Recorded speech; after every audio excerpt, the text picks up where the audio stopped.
Bonjour à tous, bienvenue sur Vox Africa. Merci d'être au rendez-vous de Focus.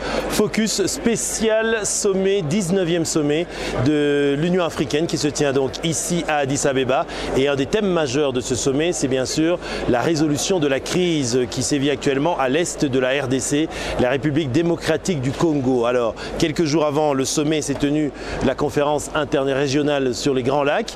Et nous avons sur place aujourd'hui avec nous avons le plaisir et l'honneur de pouvoir interviewer l'ambassadeur Jean-Charles Okoto, qui était justement le chef du groupe d'experts de la RDC. Ambassadeur Okoto, bonsoir. Bonsoir. Merci d'accepter de répondre aux questions de Vox Africa. C'est à moi de vous remercier de m'avoir donné cette opportunité. Alors je le disais, vous étiez donc au cœur de ces négociations qui ont lieu quelque temps avant ce sommet où se trouve, il faut le préciser, à la fois le président du Rwanda, Paul Kagame, mais celui aussi de la RDC, Joseph Kabila. On va essayer de trouver une issue à cette crise qui a repris il y a peu. Alors dites-moi d'abord, quelles ont été les décisions et les résultats de cette conférence interrégionale sur les Grands Lacs? D'entrée de jeu, j'aimerais quand même vous remercier du fait de m'avoir donné cette opportunité pour exprimer une opinion qui est certes mienne, mais qui peut être partagée aussi par mes pairs. Et puis je voulais corriger une chose, je n'ai pas été chef d'équipe et d'expert, je préfère être modeste, être au cœur, ça c'est vrai, c'est-à-dire que je fais partie de cette équipe des experts. Pour répondre à votre préoccupation, moi je crois que vous avez suivi des semaines tout ce qui s'est passé, tout ce qui s'est passé à l'est du pays. Il était question que les experts, comme d'habitude, comme la tradition l'oblige, de pouvoir à se réunir, préparer l'arrivée des ministres, préparer les travaux pour que les ministres ne puissent pas perdre suffisamment du temps, c'est ce qui a été fait. Mais je dois vous avouer sincèrement qu'il y a eu une franche collaboration, il y a eu quand même certains points chauds, mais nous avons bien chuté sur 8 ou 9 points en somme. Mais le point le plus intéressant, et c'est celui où tous les membres ont accepté à l'unanimité que nous puissions créer une force neutre en cheval entre la frontière du Rwanda et la frontière du Congo. Et c'est une force qui sera une force de surveillance. Et cette force-là, je crois que ça peut permettre à ce que nous ne puissions pas connaître, surtout le Congo, ne puisse pas connaître les histoires que vous avez suivies. Et j'espère que ça épargne aussi le gouvernement congolais, qui a cette ambition de la révolution de la modernité pour que ce gouvernement puisse arriver à trouver une panacée ou ne fût-ce qu'un palliatif qui enveloppe le problème, qui enveloppe le pays pour l'instant sur le plan social et sur le plan économique. L'ambassadeur, cette force sera composée d'éléments qui viennent d'où? Congolais, rwandais, ou alors vous dites une force neutre? De toute façon, je crois que cela va être sanctionné avec la présence du chef de l'État ici. Mais nous, du côté congolais, nous avons estimé, parce que c'est une force qui va nécessiter une fourchette financière assez importante et que le pays, comme nous le savons aujourd'hui, les pays africains connaissent aussi des sérieux problèmes sur le plan financier. Nous avons dit il y a déjà une force, parce que la MONUSCO, c'est ça son rôle, c'est ça sa mission qui va être ajoutée. C'est-à-dire, parmi, il y a une force au niveau du Grand Lac et de certains pays qui enveloppent le Grand Lac, qui vont faire partie afin de pouvoir faciliter le MONUSCO pour qu'il n'y ait pas un seul son de cloche. Mais, ambassadeur Okoto, vous le connaissez bien la région, parce que non seulement vous avez occupé des fonctions importantes au Congo depuis un certain nombre d'années, mais en plus, en tant qu'ambassadeur en Ouganda, vous connaissez très bien cette zone-là, hein, cette zone qui borde l'Ouganda, le Rwanda et la RDC. Alors, dites-nous, qu'est-ce que ça va changer de plus, cette nouvelle force neutre, après les opérations Kimia 1, Kimia 2, je veux dire, toutes les résolutions qui ont été votées pour essayer d'apaiser la situation, et on a l'impression que l'histoire se répète. À chaque fois, tous les 3 ans, il y a de nouveau un regain de tension dans le coin. Ça c'est vrai, je ne voudrais pas vraiment entrer dans le vif du sujet, mais une chose est vraie que dans la vie, il faut avoir de l'espoir. Et puis chaque chose a sa fin. L'histoire a fait en sorte qu'aujourd'hui, le président de la République, c'est la toute première fois de prendre part à ces assises au niveau de l'Union africaine. Cela traduit également la volonté de notre pays et surtout de notre gouvernement de pouvoir arriver au bout de cette histoire-là. Parce que ça nous handicape. C'est comme je vous ai dit, ce sont des circonstances et des conséquences ultérieures et antérieures de ce que nous avons connu à l'époque de Mobutu et de ce qui vient d'arriver. Tout ça, ça cause de l'hospitalité congolaise et cela aussi, ça se traduit comme en Ouganda aujourd'hui. Il y a des Congolais qui se sont réfugiés en Ouganda, il y a des Congolais qui ressortissants qui ont pris fuite en Ouganda. Et comme nous sommes dans les pays limitrophes, ce n'est pas nous qui avons voulu à ce que nous soyons voisins de tel ou tel. Nous sommes condamnés. La raison pour laquelle nous, les experts, nous avons suggéré à nos ministres respectifs et à nos chefs de l'État respectifs également, afin que cette histoire se termine. Parce que nous, les Africains, nous estimons aujourd'hui que nous avons une autre guerre, une guerre économique. C'est comme l'espoir de l'humanité aujourd'hui se repose chez nous. Mais si nous nous déchirons toujours dans ce que j'appelle des bêtises, et ces bêtises-là traduisent le déplacement de personnes, les tueries des gens, les viols des femmes et le déplacement involontaire de la population de part et d'autre, je crois que cela, nous avons voulu assez que cela prenne fin. Et moi, j'ai la confiance intime que cela va prendre fin. Parce que c'est la toute première fois à haut niveau comme celui-là de l'Union africaine que nous sommes arrivés à trouver un compromis le meilleur. Et cela dans l'unanimité de tous les pays du Grand Lac.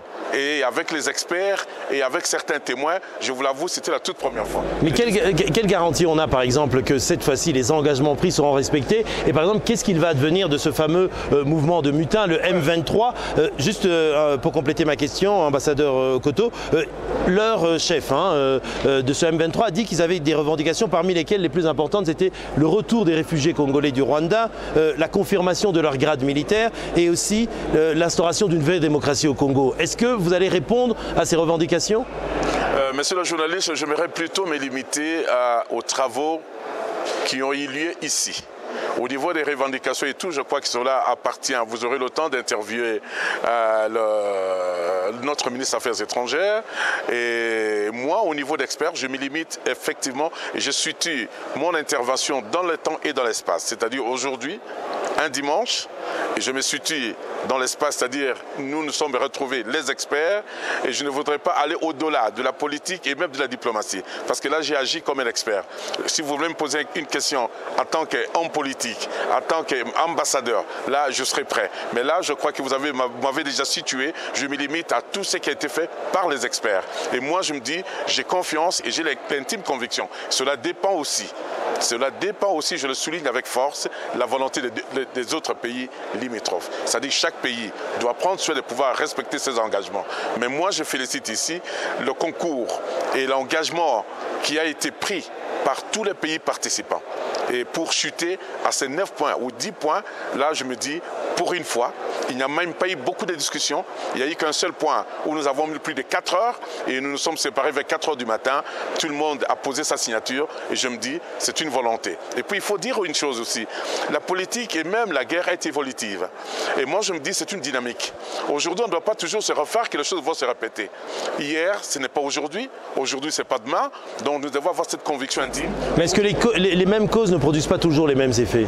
Oui, c'est peut-être vrai aussi, mais moi je pense que cette fois-ci, vous savez, mentir, vous voulez me pousser vraiment à aller sur le plan politique. Mais quand on a en face de soi un homme politique de votre expérience qui connaît... Non, mais moi, vous m'avez déjà situé, vous m'interviewez là vraiment en tant qu'expert. Et moi, je le dis, cette inadéquation de l'optimisation doit être maximalisée pour que nous puissions avoir un résultat escompté. Et moi, j'ai la conviction intime également que la volonté de tous les pays participants, surtout le Congo qui a toujours été victime, cette fois-ci, je crois que c'est une façon d'essuyer nos larmes pour que nous puissions être tous africains, conjugués ensemble, nous saluer comme nous sommes en train de nous saluer. Et donc on peut terminer sur une note optimiste. On peut dire qu'après justement ce regain de tension, malheureusement avec quand même des morts, des déplacements de population, à la fois crise humanitaire, crise sécuritaire, on peut dire qu'actuellement la tension a baissé vraiment d'un cran entre le Rwanda et la RDC, où il y a eu quand même aussi, au niveau même, je veux dire, du discours, des invectives, le président Kagame qui parle du Congo en étant un failed state, un État qui a failli, je veux dire, au Congo où on a parlé du Rwanda en disant clairement que le Rwanda était impliqué, en tout cas des hautes autorités rwandaises étaient impliquées dans l'aide au M23. Maintenant on a l'impression qu'on baisse un petit peu d'un cran et on revient aux négociations et à de plus, je veux dire, douces relations. C'est ça la diplomatie.